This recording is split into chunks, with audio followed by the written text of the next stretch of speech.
What's up, you guys? Welcome back to Seed and Sparrow Homestead. This video is a bit different than what I normally put out. It's gonna be more of a vlog, just to chill, hang out with Kelsey while she does stuff around her house. And I tell you about some happenings here recently.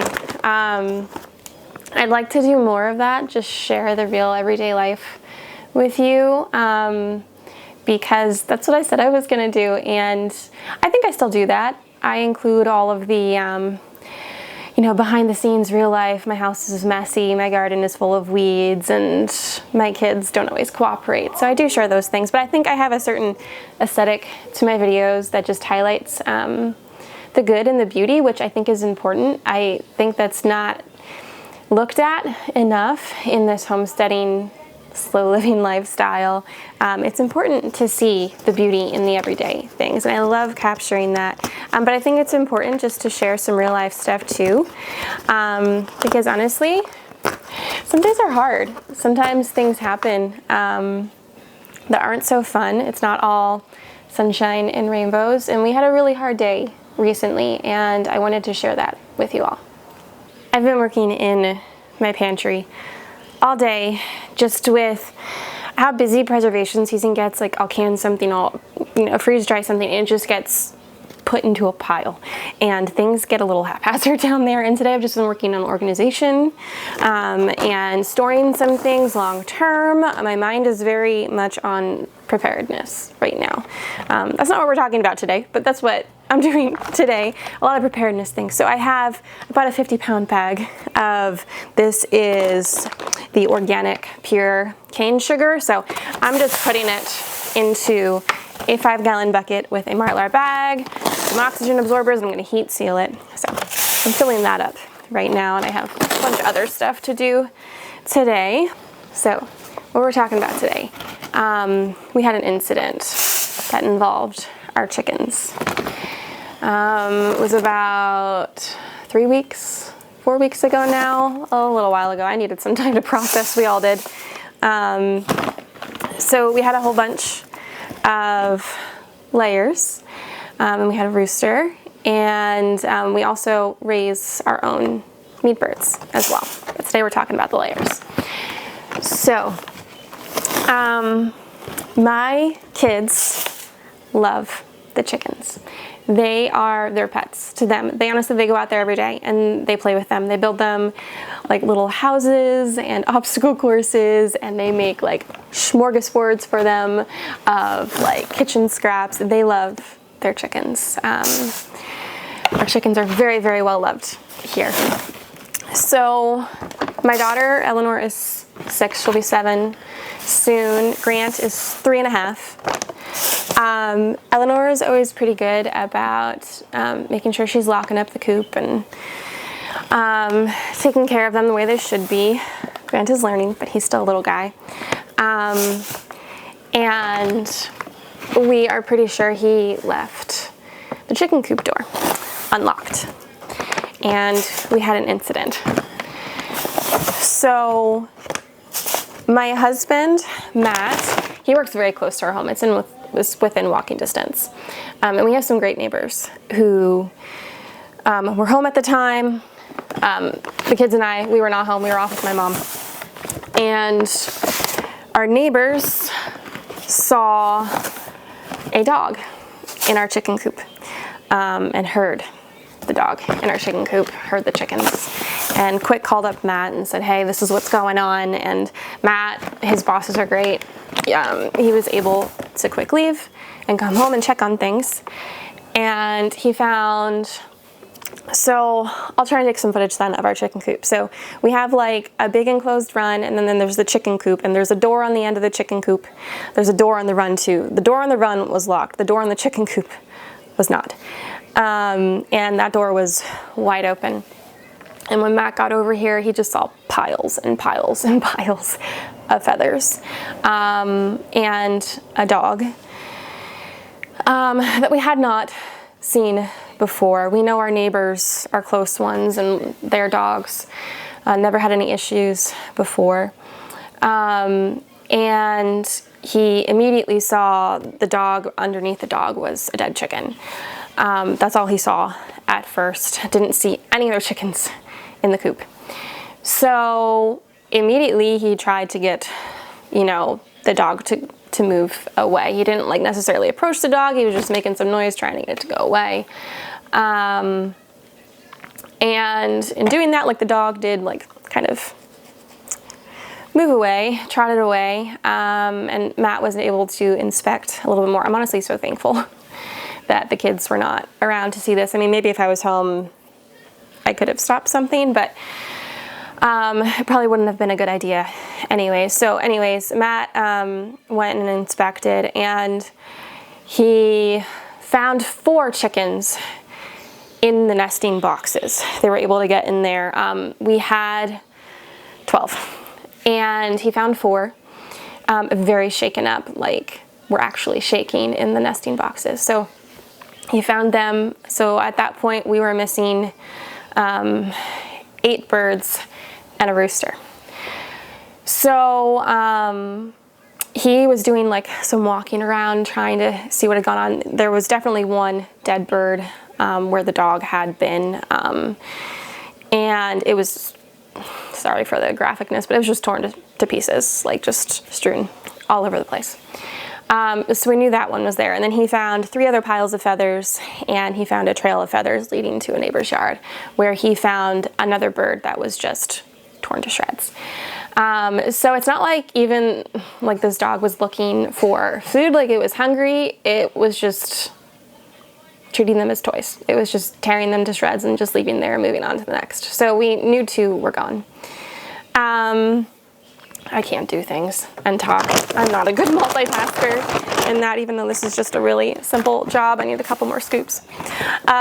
So at that, the dog came back, and this time Matt was near the one dead bird, and what we're assuming is the dog just kind of got territorial, like, hey, you're right next to my kill, and it lunged at Matt and it bared its teeth, and Matt actually had to kick the dog away a few times because it kept coming back at him.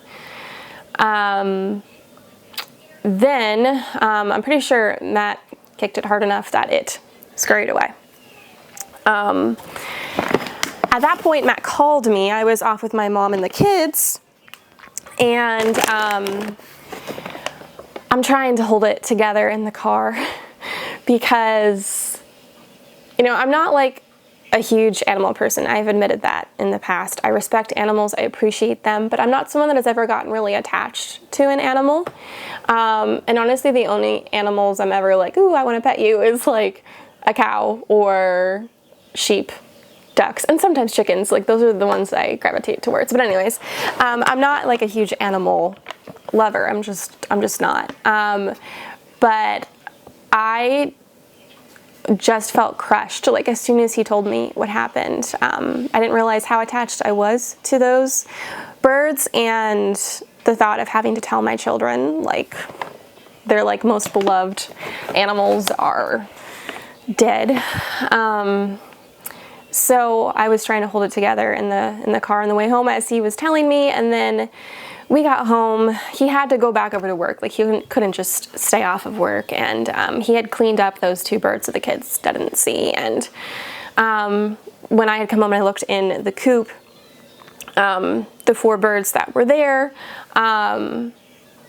were not like the kids' favorite birds. Eleanor's favorite bird, 2, or no, 1 was actually there. 1, Petunia, was there. But her other favorite bird, Toast, was missing, as well as the rooster, which the kids loved. We had the best rooster. He was so kind, and he ended up doing his job. But so all of the kids' favorite birds were missing. I went and I grabbed desiccant pack, oxygen absorber. So anyways, at that point when we were home and I was looking around, I had my firearm with me. Matt said it was not safe to go outside to keep the kids inside. So I was just like scouring the property, trying to find signs of life, maybe that they were just terrified and were hiding. So like I said, we had 12 layers and a rooster. The rooster was missing. We had 2 confirmed dead, so that left 10. 4 were in the coop, so 6 were missing at this point, including my kid's favorite bird, Toast. So I'm just walking the property. My mom is up at the house with the kids, and I'm looking everywhere, and I'm just praying. I'm walking all around. Lord, if these chickens are around here, can you please just bring them out? Because at this point, it had been hours since the event occurred and no sign of them. And I was just praying and looking for them, and my mom yells at me, and it was like an urgency yell. She said, Kelsey, the dog's at the house. And I just quick made a beeline around the property and came up to another door and got inside. And at that point I called Matt again, and I said, Matt, the dog's back. And he left again to come over and got the dog off the property again. Now we found out whose dog it was. It was a neighbor that was actually a quarter mile away, and this isn't the first time. Apparently people have had issues with this dog. And quite honestly, these neighbors, without saying too much, they cause a lot of problems. And like, I know police have been involved many times, and there's just, nothing's been done. So we did make contact, and we said, hey, your dog's on our property. We found out through some other neighbors that were helping us at the time, whose dog it was. And we were able to get a hold of these people and say, hey, your dog's on our property. It's killing our birds. We don't feel safe. We're telling you to come get it. Because, at that point, this dog was honestly dangerous. It lunged at Matt, was going to bite him. And we couldn't even let our kids out of the house. So that all happened. The dog went away, and that neighbor did come looking and calling, and dog never came out. That job's done, so we're moving on to another one. I have milky oat tops, the tincture that we made a while back, need to be strained off, so I'm gonna do that. So at this point, this has been a few hours, and dog's nowhere to be found. The rest of our chickens are nowhere to be found, and I'm walking the property again, and I'm just praying, and I walked the entire block just looking for our birds everywhere. I asked a few neighbors if I could come into their yard and look, and I did, and I didn't find anything. But by the time I made it back around, 2 of the birds that were missing were in the yard, and one of them was Toast, their favorite chicken. And I just started bawling. I was just so grateful that their favorite chicken was back. And I know Eleanor was just ecstatic. She was so happy that chicken was back. And my mom had taken the kids then to look at the chicken coop. Eleanor wanted to go out and see who was there. And she was, my mom was being mindful that the dog wasn't around. So when I came back around, all I saw was Eleanor hugging Toast, and it was the most precious thing ever. Grant didn't really understand totally what was going on, but he was happy. Toast was back. So we had 2 back, so we were still missing 4, and the rooster. So I just continued praying. I just went around, I was looking everywhere. Then 2 more ended up coming out of a tree. They were perched in a tree. So then we had 4. And I'm like, okay, the rest of them have got to be out here somewhere. So we're looking around, and Eleanor was with me at this point, and we were walking, and we heard some rustling. So we have farmer's fields all over the back part of our property. They're lining it back there, and there were some corn stalks that had just been harvested. So they were maybe a foot tall, and we heard some rustling through them. And here comes the rooster, and I don't think I've ever felt so bad for an animal in my life. He was totally beaten up. And he was whimpering, you could hear him whimpering. It was the saddest thing. But we were just so grateful that we found him and he was alive. The kids were so worried that he was dead. So Eleanor went and she grabbed him and she carried him gently back to our home. And we had initially put him back in the coop, but as the day progressed, we realized he was injured. So at this point, Matt got home from work. He was finished. And he helped me kind of assess what was going on with our rooster. The rooster's name is Nutmeg. And, oh, that was way too full, Kelsey. See, I can't talk and do things. Hold, please. Okay. Disaster averted. So he was helping me, and we saw that the rooster was pretty banged up. The 3 piles of feathers that he had saw initially were all from the rooster. He didn't have a whole lot of feathers on his back end left over. And at first we saw just some like superficial scratches on him. And, you know, we thought maybe he was just kind of beaten and bruised and that he would be okay. So we just brought him out of the coop, set him to the side. The kids were tending to him, just giving him some pets. And I made sure to give him some water with some electrolytes in it. And we were just kind of watching him. And then Matt went out looking for the other 2 birds. And as he was doing that, I saw something out of the corner of my eye in my neighbor's yard. I just saw white and it flew, and we knew one of the ones that was missing was a white one. Pretty sure its name is Cinderella. Eleanor has named them all. So like I told him what spot, and he went looking, and he ended up finding those other 2 chickens. They were in a big pile of weeds. He was able to put them back in. So all of the chickens were accounted for except for those 2 that we knew that died right away. So now it was just left to tending to the rooster. And let me tell you, what a roller coaster of emotions that day was. There was grief, and then sadness and worry and fear, and then so much joy and excitement and just gratefulness. It was all over the place. So we were just left attending this rooster, and then Matt and I are like, you know, he's really acting kind of lethargic and seemed really weak. He was having a hard time standing. We're like, let's inspect further. And we were able to pull back his feathers a bit more. There was a lot of blood. We tried to clean him up the best we could. I mean, not a lot of blood, but I mean, it was like pasting his feathers onto his skin. So when we peeled that back a bit as gently as we could, we found some canine punctures in his back, and we were hopeful that maybe it didn't go deep. I had asked on the Friends of Roots and Refuge page if anyone knew what to do, and everyone said to just apply some honey, make sure to give him some vinegar and some honey in his water, put him in like a dark location, keep him warm, and just really hope for the best unless you're going to take him to a vet, which we didn't have one nearby. Quite honestly, we didn't know if it was going to be worth it to put a whole bunch of money into him. That might sound horrible, but you just kind of have to make those decisions. And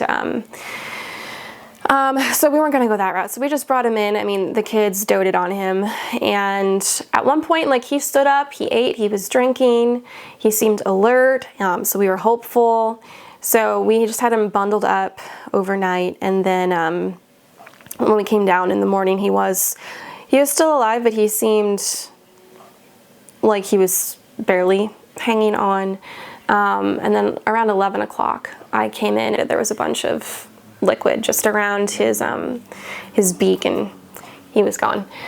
So poor Nutmeg didn't make it, but he did his job. He gave that dog a good fight, and he protected his lady. So he did his job. So we have a lot of animals buried already on our property. Eleanor insists we always bury them. So she made a little gravestone marker for him. So that was honestly quite the ordeal. And number one, it made us aware that we were getting a little bit too comfortable, not doing our best to just check that everything was secured as it's supposed to be. And it really made us appreciative of what we have. and our animals, just what they offer. They offer so much more than just their eggs, company and enjoyment, and a certain ambiance to the property. We really miss hearing the rooster crow.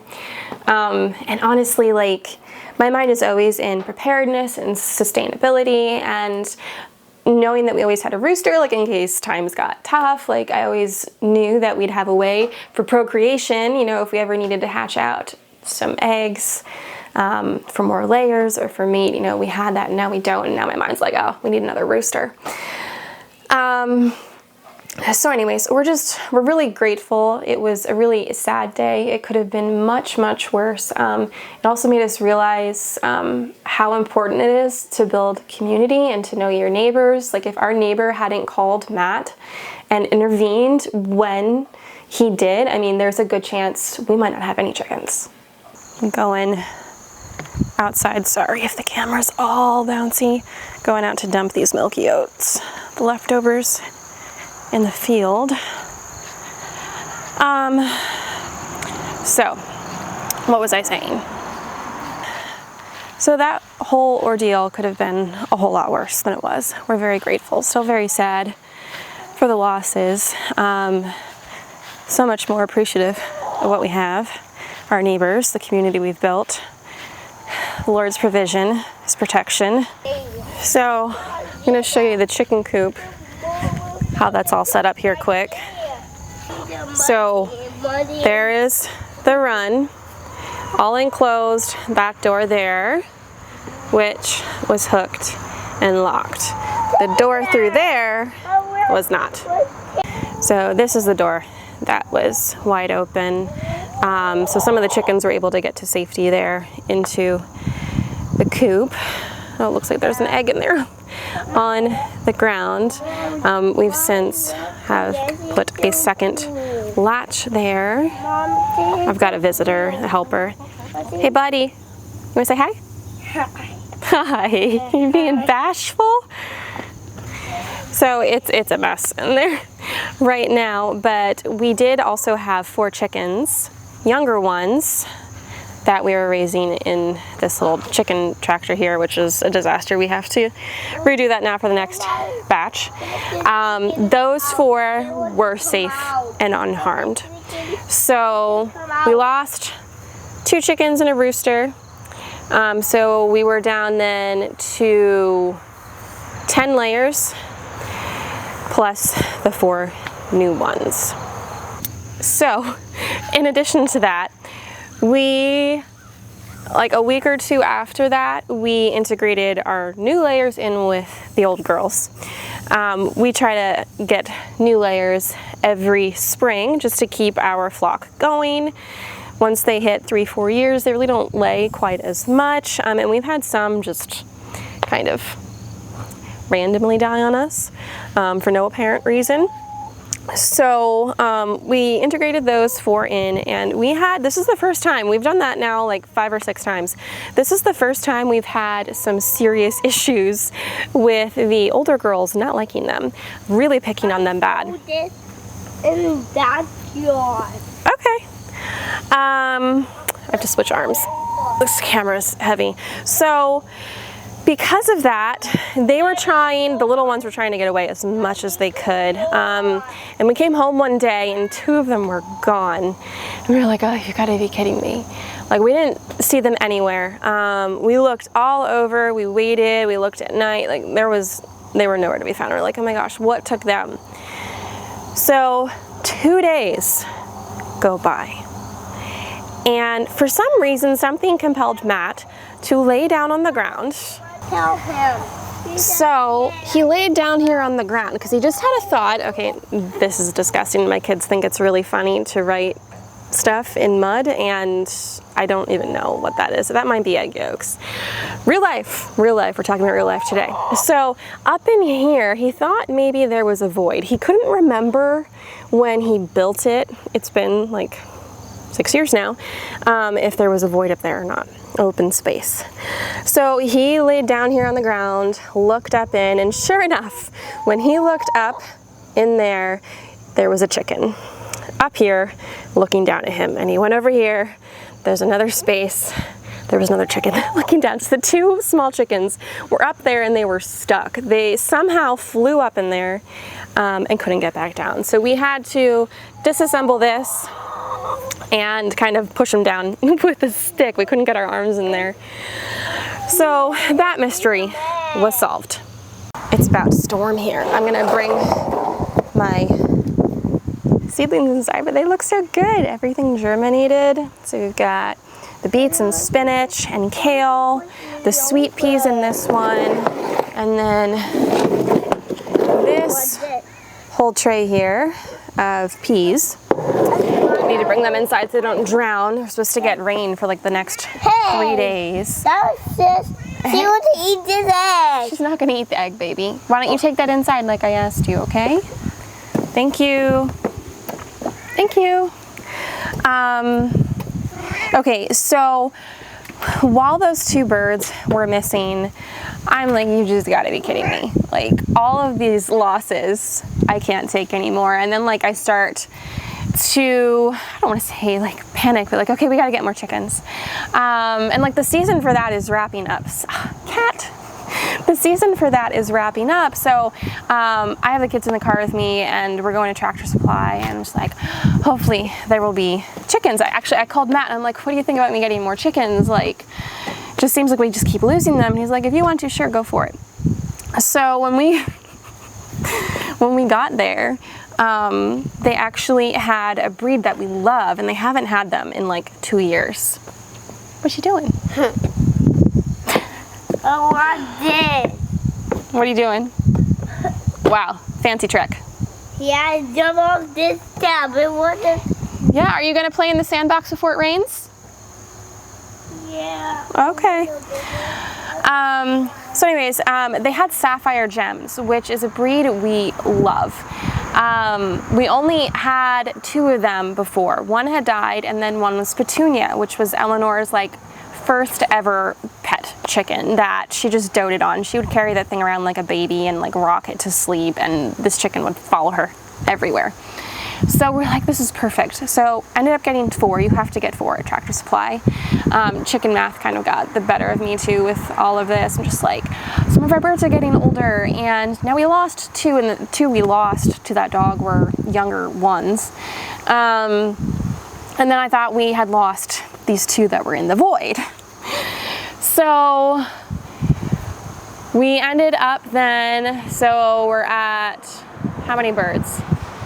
So we were at 10 layers plus the 4 new ones that were out in that patty, that were out in that smaller chicken tractor. Okay, so we're at 14. Thought I lost 2, so we were back down to 12. I don't like to have any less than like 14. So we ended up getting those extra 4. So now we're at 16. And then the chicken drama doesn't end there. You're really disrupting me. Can you go down here? Thank you. So said Petunia, who is really the most favorite bird by everyone. She is comical. So funny to watch, just follows you around, wants to like be picked up and held. Honestly, the best chicken ever. She's one of those sapphire gems. She had gone broody, and we didn't leave any eggs in there at that point, because when she had gone broody, the rooster was gone, so pointless. And she did not come out of there for like 2 weeks. We would pick her up and bring her back out and try and get her to eat and drink, and she would just go right back in and sit down. Like, we would put food and water next to her, and she would not eat or drink. So finally she knocked herself out of that broody stage, and she came down, and I mean, she was acting totally normal. And then the next day, Matt came out in the morning. Hey, you're knocking my tripod. Came out in the morning to find her dead. That one hurt, honestly. She was such a favorite chicken. It looks like, you know, she just died in her sleep. I think she just withered away. We've had chickens go broody before, but never to the point of where they would not eat or drink anything. Can you please stop? I'm gonna have to go inside. So, like I said, we've never had a chicken go like that broody before, where it was like they would brood themselves to death. That was really sad. Petunia was 3 years old, but she was still laying, and honestly, even if she would stop laying, we'd keep her just because she was our pet and we loved her. So it's just been a lot of chicken drama, It was hard on all of us. It was really hard on the kids. That's one thing I've noticed with homesteading. They have encountered, in my opinion, in our experience, they've encountered a lot of death here. Animal death, but death still the same. More so than I think most kids their age who don't live this lifestyle, which has been hard. It's a good learning experience. They truly have just developed such an appreciation now at a young age for life in general. But it's been hard. So anyways, we have healed through it, processed it. We have talked a whole lot with the kids about it. And thankfully in the last week, 2 weeks, there have been no chicken drama. So anyways, no real point to this other than to just share our life, share some experiences, share the other part of homesteading. It's not always easy. There's a lot of really hard aspects about homesteading. Still totally worth it, but just a lot of different things to navigate. So thank you for hanging out with me, chatting, listening. I know it wasn't my most uplifting video. There were some moments of just joy and thankfulness in amongst all of the sadness and the grief. But I just wanted to share some more real life, some happenings here behind the scenes of our life and the homestead life. Totally worth it. Some days are honestly pretty sucky. Sometimes it's just hard, but quite honestly, the good days far outweigh the bad days. So thank you for hanging out with me. I appreciate you all. You have a blessed day, and just a gentle reminder, really appreciate what you have. Take care.